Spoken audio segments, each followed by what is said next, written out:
Looking at this one, this is read a couple different ways. It can be read 4 to the 3rd power. How else can it be read? We can also say 4 cubed, and that's what makes it a little bit confusing, but it's all the same thing. Kenyon? Which equals 4 times 4 times 4. Now, do we have to solve this yet? No, we don't. When do you solve exponents? Abby? When it tells you to write it in standard form, that is when you solve it. All right, we did 4 to the 3rd. What if I did 4 and put a little 2 up there? How do we read this particular one right here? How? 4 squared. All right, 4 squared, so I can write this what? I can actually write 4 and then the word. These are the only 2 where you can also write it out with the word. The rest of them you won't. Or, what is it called when you write it out like this? Sam. Like the property? Not the property, but you have to write it out like this. Not solving it yet. Avery. Expanded form? Expanded. So for this one's pretty easy. 4 times 4. Let's say, let me ask. The number 4 is called what? Leo. No, you can look in your notes. Okay, it's called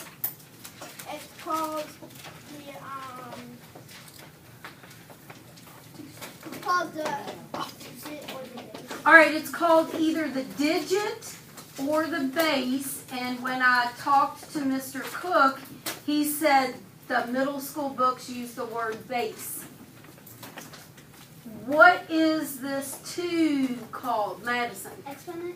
Yeah, the 2 is called an exponent. Now let's say, what exactly does this mean if I've got 4 squared or 4 to the 2nd? I know, never mind. It means 4 times 2? No. No.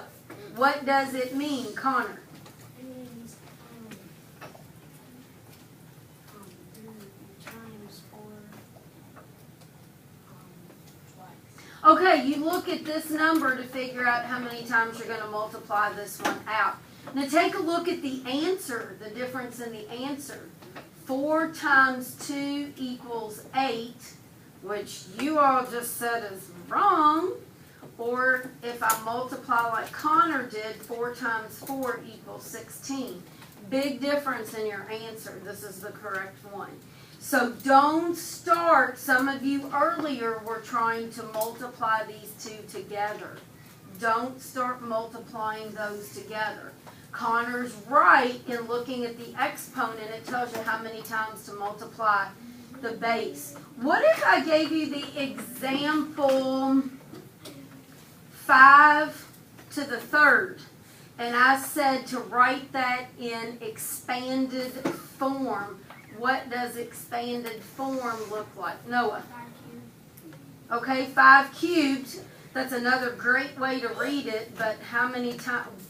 I'm going to go 5 times 3 is 15? No. Sam?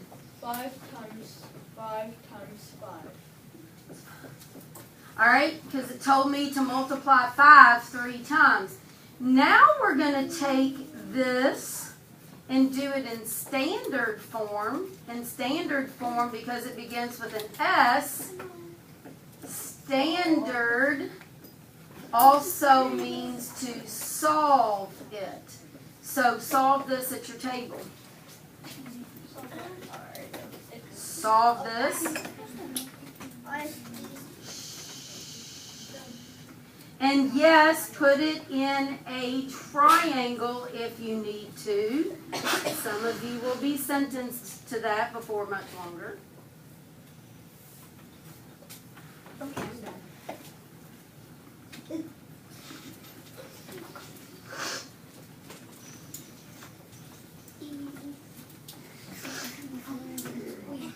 Now be careful to make sure you are multiplying. Dawson, what did you get? 225. Is he correct? Yes, he is. All right, Dawson, this is what I've got. What am I going to do next? This is what row 1 looks like. What is row 2 supposed to look like? 5 times 5. Mm-hmm. 25. And you put the 25 kind of in the middle so you know you've already used those. Now what? 25 times 5. All right, so this is row number 2.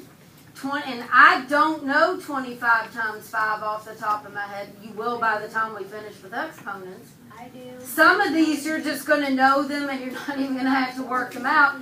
But get used to, on your paper, just coming right over here next to it and working it out. 5 times 5 is 25. Carry my 2. 5 times 2 is 10. Plus 2 is 12. So the final answer is 125.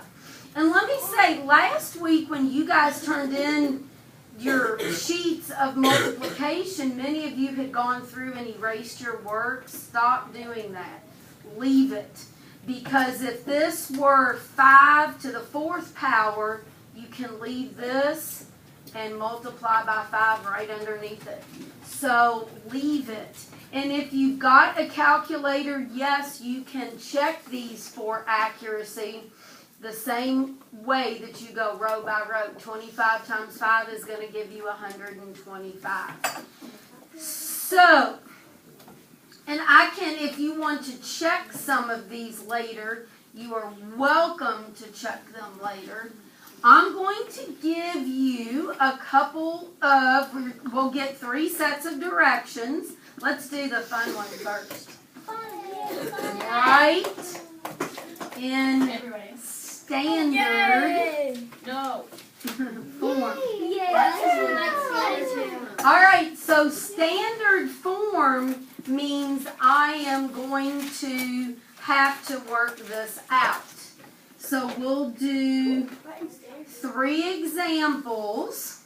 And write these directions down because you are going to have homework, you're going to have classwork this week where you can go back and look and see, wait a minute, we did these 3 examples yesterday, what do I do? All right, standard form. Let's say the first one will be 4 cubed, or 4 to the 3rd power.